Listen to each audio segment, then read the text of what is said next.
রাজবাড়ী জেলা কালুখালী থানা মোহনপুর বোয়ালে মোড়ের মাঝখানে বিশাল এক দুর্ঘটনা ঘটে। প্রিয় দর্শক, আমি সেখানে উপস্থিত ছিলাম। দেখেন কিভাবে দুর্ঘটনা ঘটেছে। ট্রাক বাস মুখোমুখি সংঘর্ষ আপনাদেরকে দেখাচ্ছি। আপনারা দেখে আসলেও খুব মর্মান্তিক কাহিনী। অনেক দর্শক, ফায়ার সার্ভিস, পুলিশ এখানে এসে উদ্ধার কাজ করছে।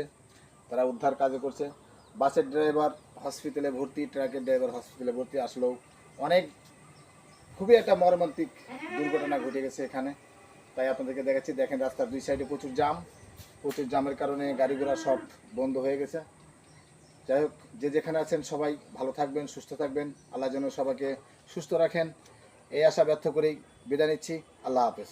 ঘটনার কারণে দেখেন বোয়ালে মোহনপুর বাজারের মাঝখান দিয়ে ট্রাক বাস মুখোমুখি সংঘর্ষের পরে এখানে পুরো রাস্তা ধরে দেখেন জ্যাম হয়ে আছে।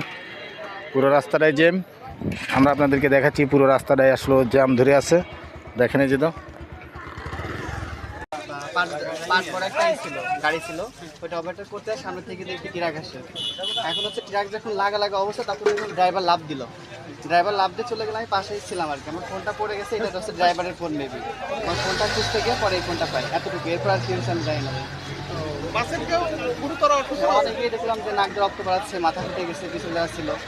আপনার নাম কি? আমার নাম হচ্ছে ফরহাদ। আপনি কোথা থেকে কোথায় যাচ্ছেন? আমি হচ্ছে পাংশা থেকে ফরিদপুর উদ্দেশ্যে রওনা দিয়েছিলাম। বাসের ড্রাইভার হলো খুব খারাপ।